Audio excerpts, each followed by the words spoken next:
Hi అండి, welcome back to my channel. నా హర్షిత. అందరు ఎలా ఉన్నారు? బాగున్నారా? నేను కూడా చాలా బాగున్నాను. సో జై బర్త్డే కోసం ఏం చేయాలా అని చూస్తుంటే డిఐవై ఇక్కడ పింట్రెస్ట్ ఓపెన్ చేసి చెక్ చేస్తున్నాను అనమాట. పింట్రెస్ట్ ఓపెన్ చేసి ఇక్కడ బర్త్డే బోర్డ్ ఐడియాస్ అని మనం టైప్ చేస్తే ఇలా వస్తాయి అనమాట. సో చాలా వెరైటీస్ ఉంటాయి అండ్ మనకి ఫీజిబుల్గా ఏది ఉంటుందో అది చూద్దామని చెప్పి చెక్ చేస్తే నాకైతే ఫైనల్గా ఈ బోర్డ్ బాగా నచ్చింది. సో సేవ్ చేసుకొని మా కార్పెంటర్కి పంపిస్తే బోర్డ్ అయితే తీసుకొచ్చారు. సో ఈ బోర్డ్ అయితే మంచి వాటర్ ప్రూఫ్ బోర్డ్ అనమాట.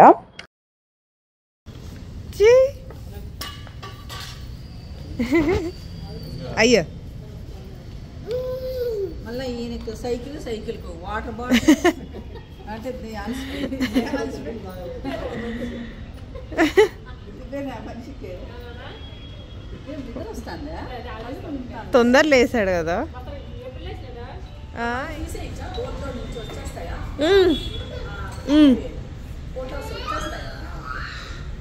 అవి ఎత్తి పెట్టుకొని మళ్ళీ మనకు కావాలని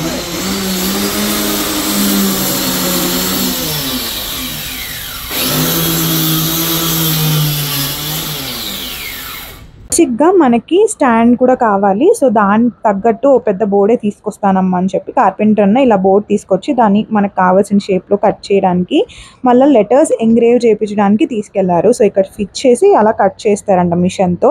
బోర్డ్కి ఫస్ట్ స్టెప్పే మెయిన్ అనమాట. సో దాన్ని అలా చేసిన తర్వాత తీసుకొచ్చారు. సో ఇలా ఉంది అవుట్కమ్. దాన్ని నేను పెయింట్ చేస్తున్నాను.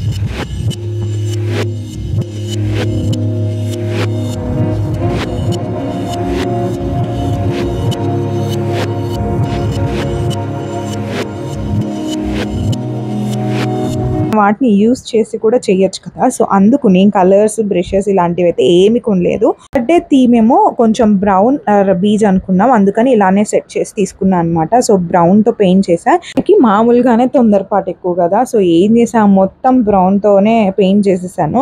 ఇక్కడ ఈ ఓ ఉంది కదా, ఓ మధ్యలో మళ్ళా వైట్తో పెయింట్ చేశాను. అన్నీ అలానే చేశాను అనమాట. ఇవన్నీ కనపడట్లేదు, ఎన్లైట్ అవ్వట్లేదు, కొంచెం ఆలోచించి చెయ్యాలంటారు. సో ఇంకా మళ్ళీ దాని తర్వాత శాండ్ పేపరింగ్ చేసి నీట్గా అలా ఫినిష్ చేశాను అనమాట. వరకు ఒక ఎత్తు. ఇక్కడ ఇంకా మామూలుగా స్టార్ట్ అవ్వలేదు నాకు. కొన్ని పిక్చర్స్ ఏమయ్యాయంటే వర్టికల్ గా ఉన్నాయి, కొన్ని హారిజాంటల్ గా ఉన్నాయి. వాటిని సెట్ చేయడానికి ఇంకొక పెద్ద తలనొప్పి. ఇంకా ఏం చేయలేక అలానే వాటిని ప్రింట్ చేపించా మ్యాట్ ఫినిష్ లో. దాని తర్వాత బర్త్డే రోజు అన్న వచ్చారు, కార్పెంటర్ అన్న. చాలా ఓపిక్ గా అన్ని చేసి పెట్టారు అనమాట. నాకు ఎలా కావాలో అలానే చేయండి అంటే బాగా చేసి ఇచ్చారు. ఈ బోర్డు మంచి బోర్డు అంట, ఇంపోర్టెడ్ అంట. కాస్ట్ ఎక్కువే బోర్డు, బట్ మనకి లైఫ్ లాంగ్ ఉండాలి కాబట్టి వర్త్ అనిపించింది. అండ్ ఇక్కడైతే మెజర్మెంట్స్ తీసుకుంటున్నారు. ఇక్కడ మీకు క్లియర్ గా చెప్పేస్తా.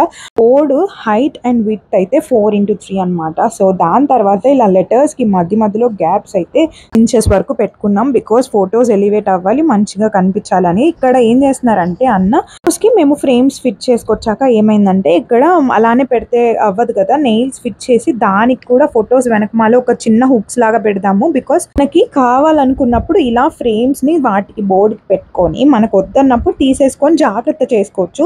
లైఫ్ లాంగ్ మనం దాన్ని అలా ఓపెన్ గా పెడితే ఫ్రేమ్స్ కూడా పాడైపోతాయి కదా, ఎందుకులే అని చెప్పి ఈ ఐడియా వస్తే దీన్ని ఇలా ఫిట్ చేసి సెట్ చేస్తున్నారు. ప్రాసెస్ అంతట్లో నాకైతే ఒక్కటి బాగా డిసప్పాయింట్మెంట్ గా ఉన్నింది అనమాట. ఆ గిల్ట్ నేను కొంచెం ఫీల్ అవుతా ఉంటాను. ఇంకొంచెం మంచిగా వేసింటే బాగుండేది అనిపించింది. But it's okay, what is done is done, అంతే కదా. సో ఇంకా లైట్ తీసుకున్నా.